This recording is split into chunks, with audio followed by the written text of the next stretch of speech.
आपका कहना है कि कोई नया कुछ बदलाव नहीं दिया तो दिखा। कुछ दिया नहीं, अगर है दिया कोई पैकेज दिया एम्प्लॉयमेंट का, कोई स्टेटहुड वापस दी, कोई चुनाव की बात की, कोई बेरोजगारी की बात की, कोई डेली वेजेस की बात की, नीड वेस्ट की बात की, जिन लोगों के साथ वादा किया था 10 साल पहले, 10 साल के बाद भी उस वादे पे नहीं आए। 400 वाली बात है। प्राइम मिनिस्टर ऑफ इंडिया कह रहे हैं कि 400 सीटें हम सकते हैं। इसका मतलब है उन्होंने पहले ही मशीनें बंद करके रखी। कैसे ये दावा कर सकते हैं?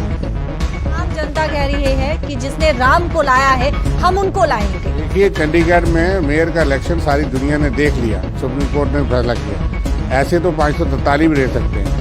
अगर मोदी जी राम से भी बड़े हैं तो फिर तो वो भगवान है, फिर उनसे कौन जीत सकता है? कि अगर वो राम को उंगली पकड़ के ले जा सकते हैं टेंट से, वो टेंट में थे, तो भगवान राम को जो ले जा सकते हैं उनके साथ तो हमारा क्या मुकाबला हो सकता है? हमारा मुकाबला इंसान के साथ, भारतीय जनता पार्टी के साथ हो सकता है, भगवान के साथ, भगवान राम के साथ। और भगवान राम के अगर वो अवतार है, आप भी दर्जा दे रहे हैं उन्हें भगवान। आम जनता तो दे रही है भगवान का, आप भी दर्जा दे रहे हैं भगवान। आप कह रहे हैं लोग ये कह रहे हैं, अगर लोग ये कह रहे हैं तो वो ठीक है, फिर तो वो भगवान राम से भी ऊपर हो गए। सोनिया गांधी की सरकार थी तब क्यों नहीं एमएसपी दिलवाया? अब जब भाजपा की सरकार है तो अब कांग्रेस पार्टी कह रही है हमारी सरकार, हमें जितवाइए, हमारी सरकार आएगी तो हम गारंटी के साथ आपको एमएसपी देंगे। हमने कहा कि 175 उसकी रिपोर्टें लागू हो गई थी 200 में से, और एमएसपी की कुछ बकाया था, लेकिन हमने गोदाम बना के कानून नहीं बनाए थे। वो तो खबर मिल गई थी कि सत्यपाल मलिक जी ने कहा कि बड़े बड़े गोदाम बना चुके थे अडानी अंबानी। प्रधानमंत्री नरेंद्र मोदी की रैली में जनसैलाब उमड़ कर देखने को मिला। एम स्टेडियम में इस कदर जनसैलाब था, इस कदर जनसंख्या थी कि एम स्टेडियम में पांव रखने की जगह तक नहीं थी। लेकिन उससे भी बाहर की बात करें, रास्तों की बात करें, तो वहां पर भी आम जनता जो है, जनसंख्या नजर आई। प्रधानमंत्री नरेंद्र मोदी ने कहा, यह दावा किया कि इस बार 400 से पार और जम्मू कश्मीर लद्दाख से वो 6 सीटें हासिल करेंगे। इसी को लेकर विपक्ष दल का क्या कहना है? कांग्रेस पार्टी के chief spokes person Ravindra Sharma हमारे साथ मौजूद है।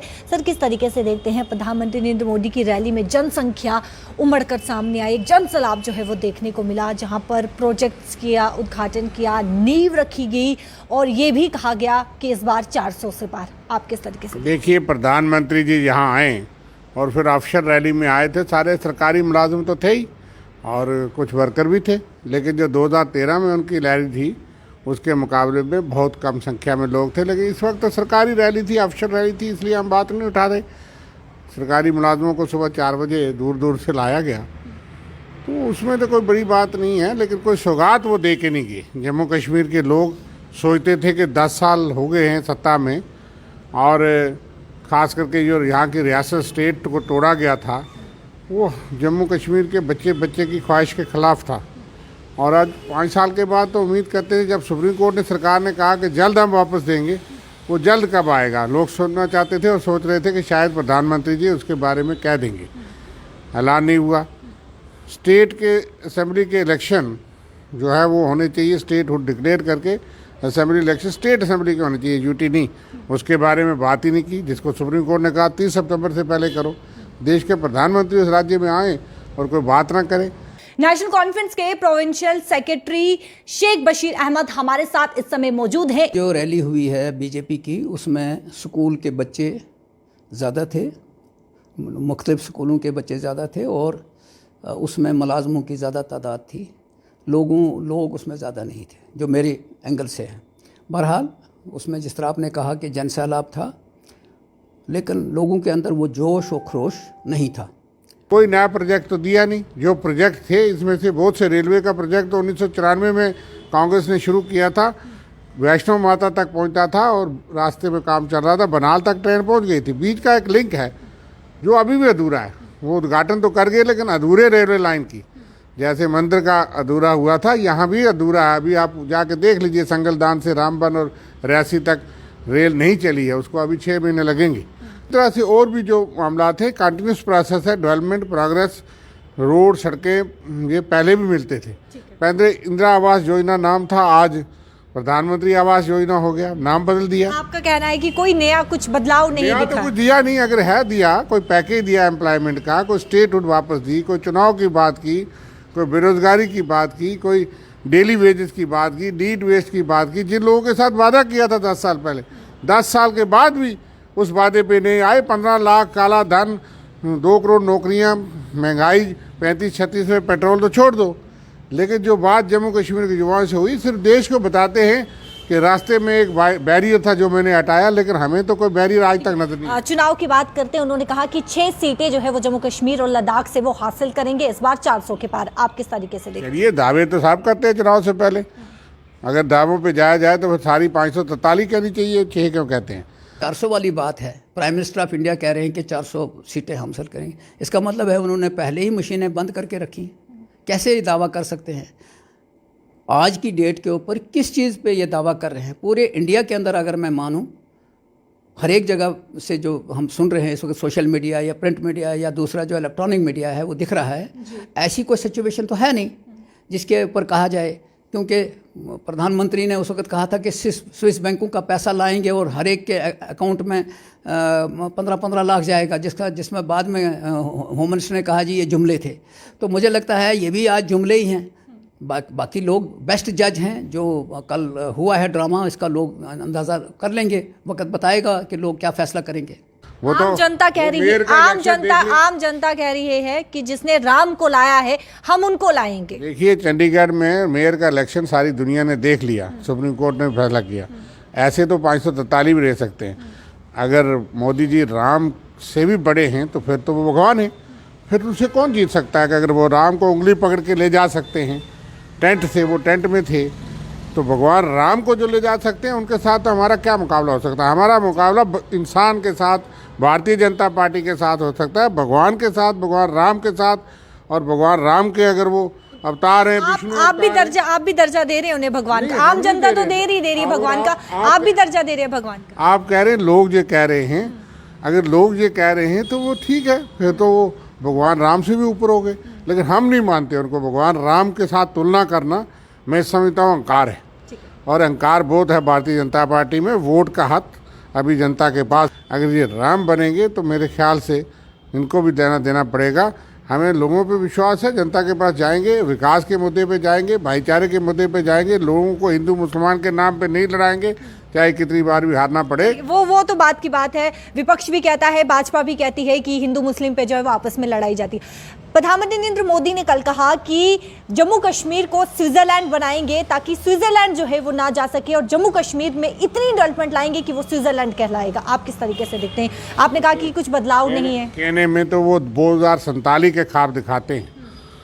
आप 2047 की बात करते हैं, 2027 की 29 की बात नहीं करते। जो 2010-14 में कहा था बुलेट ट्रेन आ गई, स्मार्ट सिटी बन गया, मेट्रो सिटी बन गया जम्मू। यहाँ जम्मू से पुंछ रेलवे लाइन का उद्घाटन हुआ, कोई प्रोजेक्ट तो नहीं। घाटी में तो 5 घाटी प्रेम है बीजेपी को, नया अच्छी बात है। लेकिन वैसे तो घाटी के खिलाफ बोलते थे सारे जम्मू के लीडर। लेकिन एक ट्रेन का प्रोजेक्ट जो पुंछ तक था, राहुल गांधी ने उसका 13,000 का प्रोजेक्ट बनाया था, उसको सैंक्शन नहीं किया 10 साल में। मेट्रो सिटी नहीं बनी, शुरुआत नहीं हुई, वो कहाँ दिखती है? स्मार्ट सिटी के बहाने सड़कें चौड़ी हो रही हैं, लेकिन स्मार्ट सिटी तो नहीं दिखती। स्मार्ट लोग हो गए, महंगाई और स्मार्ट मीटर्स और सब चीज़ों को लगा के आज जितनी महंगाई है, मेरे ख्याल से इतनी कभी नहीं थी। और जब 69,000 करोड़ रुपया ऑयल कंपनी को फ़ायदा हो गया, क्योंकि 38% पेट्रोल डीजल कच्चा तेल सस्ता है, लेकिन लोगों को उसी रेट पे मिल रहा है। गैस 414 रुपये थी, आज 900 से ऊपर है, 200 रुपया सस्ता करके। लोगों को ये भी दिखता है भगवान राम एक अलग चीज़ है, आस्था अलग चीज़ है, धर्म अलग चीज़ है। लेकिन महंगाई, डेवलपमेंट, रोजगार जो वादे किए थे, काला धन और करप्शन, भ्रष्टाचार चरम सीमा पे। आपकी 10-10 लिस्टें तो कैंसिल हो गई। आखिरी सवाल रहेगा, किसानों पे आएंगे। किसानों की मांग है एमएसपी। कांग्रेस पार्टी के लीडर राहुल गांधी ये कह रहे हैं हमारी सरकार आएगी तो हम एमएसपी जो है वो दिलवाएंगे। लेकिन जब सोनिया गांधी की सरकार थी तब भी रिपोर्ट सामने आई, तब क्यों नहीं आखिरकार एमएसपी दिलवाया गया? बात यह है कि 210 रिपोर्ट्स हैं, जिसमें 175 कांग्रेस ने लागू कर दी थी। एक एमएसपी की डिमांड रहती थी, लेकिन हमने ये नहीं कहा कि दुगना कर देंगे। 2022 दुगना करने के बजाय उनको महंगाई कर दी, गरीब कर दिया, और उनको 6 महीने में 3 महीने 2,000 डाल के कहते हैं हम बड़ा एहसान कर रहे हैं। और जिनको स्वामीनाथन जी को पुरस्कार दिया, उनकी बेटी ने पुरस्कार लेते ये कहा कि ये क्रिमिनल नहीं है किसान, ये अन्नदाता हैं, इनके साथ ये अत्याचार मत करो। जो अत्याचार कर रही है, 750 किसान शहीद हुआ और फिर 3 कानून वापस हुए, उस वक्त वादा किसने किया था कि हम देंगे? कमेटी किसने बनाई थी? मोदी जी ने।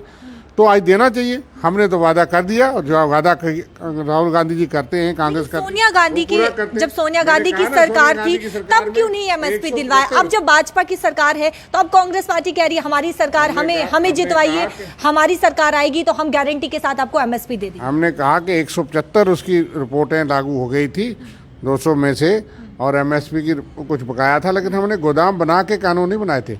वो तो खबर मिल गई थी कि सत्यपाल मलिक जी ने कहा कि बड़े बड़े गोदाम बना चुके थे अडानी अंबानी, लेकिन वो किसानों ने लड़ के कानून वापस बना दिए। उनको बॉन्डर लेबर बना रहे थे किसानों को।